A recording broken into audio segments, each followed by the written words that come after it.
আসসালামু আলাইকুম। আমি ডাক্তার মোহাম্মদ শফি উদ্দিন। আমি একজন গভর্নমেন্ট রেজিস্টার্ড চিকিৎসক। আমি 30 বছর যাবৎ এই চিকিৎসা পেশায় নিয়োজিত আছি।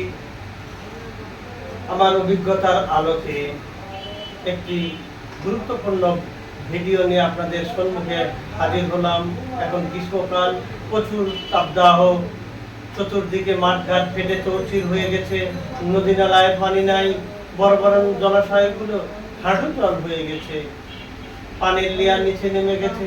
সাধারণ নলকূপগুলো থেকে আর পানির লেয়ার ফেল করছে, পানি উঠছে না। যারা ডিপ নলকূপ, সাবমার্সিবল বা বিভিন্ন ডিপ নলকূপ ব্যবহার করছেন তারাই শুধু পানি পাচ্ছেন। এই কঠিন পরিস্থিতিতে ভূপৃষ্ঠ অনাবৃষ্টির কারণে উত্তপ্ত হয়ে গেছে, চতুর্দিকে লু হাওয়ার মতো হাওয়া বের হচ্ছে, হাওয়া প্রবাহিত হচ্ছে লু হাওয়ার ন্যায়। আমি শুনেছি ছোট থেকে যে সৌদি আরবে 42-43 ডিগ্রি 50 ডিগ্রি ফারেনহাইট সেলসিয়াস তাপমাত্রা হয়। তারা ঘর থেকে বাহির হয় না, ঘরে আবহাওয়া অফিস অ্যালার্ট জারি করে, ঘর থেকে বের হয় না, তারা ঘরেই থাকে। কোনোভাবে বর্তমানে বাংলাদেশে গত কয়েকদিনে তাপমাত্রা নির্ণয় হয়েছে। রবিবারের তাপমাত্রা যশোরে নির্ণয় হয়েছে 42.6 ডিগ্রি ফারেনহাইট সেলসিয়াস। যশোরের রাজধানী ঢাকায় 40 ডিগ্রি ছাড়িয়েছে। এই সময় এই একটা প্রচন্ড গরম, হিট স্ট্রোকে বিভিন্ন জেলায় মানুষ মারা যাচ্ছে। আমি পাবনা জেলার অধিবাসী, পাবনা সদরের আমি একজন চিকিৎসক। আমি পাবনা সদরের তাই তুলে ধরছি। পাবনা সদরেও গতদিনে একজন রূপকথা রোডে 4 দোকানে একজন লোক হিট স্ট্রোকে মারা গিয়েছে। তাই এই ভিডিও দিতে আমি বাধ্য হলাম আপনাদেরকে সতর্ক করার জন্য যে এই প্রচণ্ড তাপদাহের সময় আপনারা কি খাবার খাবেন, এই গরমে কি খাবেন, এই হলো আপনারা আমার আজকের আলোচ্য বিষয়। আজকের ভিডিওর মুখ্য উদ্দেশ্য হলো আপনারা এই গ্রীষ্মকালীন সুস্থ থাকুন, সুস্থ জীবনযাপন করুন। কেননা চতুর্দিক থেকে নিউজ আসছে হিট স্ট্রোকে মানুষ মারা যাচ্ছে। আমার নিজের জেলায়, নিজের শহরে পাবনাতেও রূপকথা রোডে 4 দোকানে হিট স্ট্রোকে একজন মানুষ মারা গেছে। তাই বাধ্য হলাম আপনাদেরকে সতর্ক করার জন্য এই ভিডিওটি নির্মাণের জন্য। বন্ধুরা আমার, তাহলে চলুন। প্রচণ্ড তাপদাহ, এই তাপদাহর কারণে বাংলাদেশ গভর্নমেন্ট সচেতন। তিনি শিক্ষা প্রতিষ্ঠান বন্ধ করে দিয়েছেন, ছুটি ঘোষণা করেছেন। প্রধানমন্ত্রীর এই কাজে আমরা স্বাগতম জানাই। কারণ প্রচণ্ড তাপদাহে আমাদের কচিকাচারা স্কুলে যাবে, তারা রোগগ্রস্ত হবে, অসুস্থ হবে। যাতে অসুস্থ না হয় আমাদের সতর্ক করেছেন এবং সুস্থ থাকার জন্যই আগাম ব্যবস্থা নেওয়া এটা আসলে জরুরি।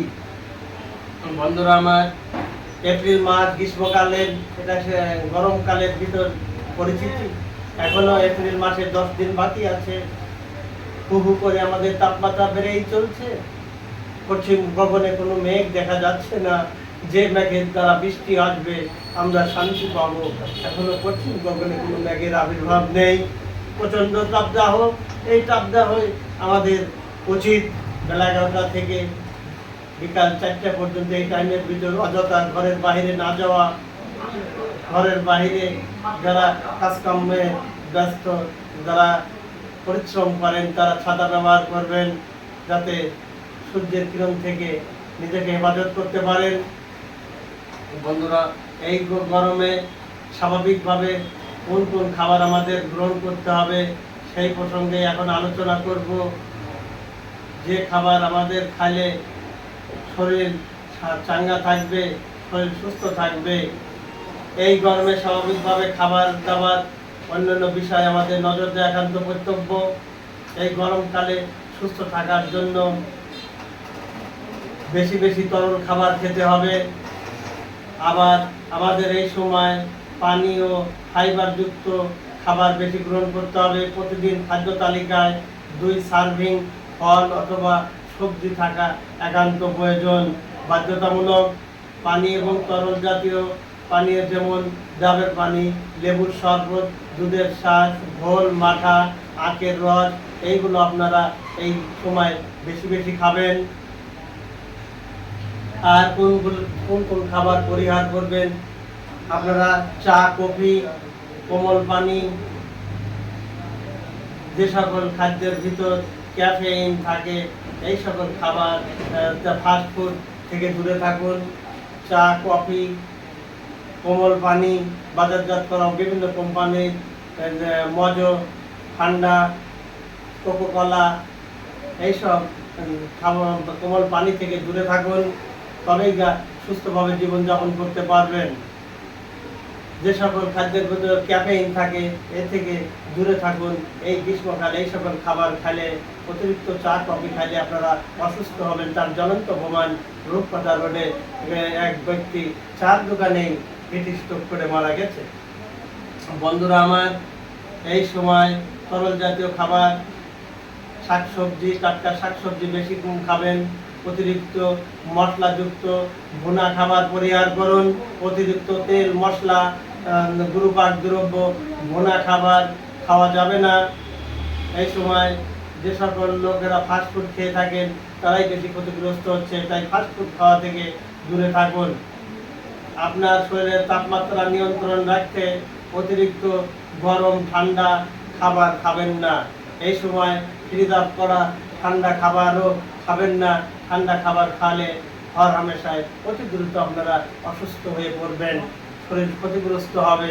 তাই এই সময় ফ্রিজের ঠান্ডা খাবার, অতিরিক্ত ফ্রিজের ঠান্ডা খাবার, কোল্ড ড্রিঙ্ক বা আইস ওয়াটার কখনোই আপনারা খাবেন না। বন্ধুরা আমার, এই সময় চলাফেরার সময় আপনারা ছাতা ব্যবহার করবেন এবং পর্যাপ্ত পরিমাণ তরল খাবার খান সুস্থ থাকতে হলে।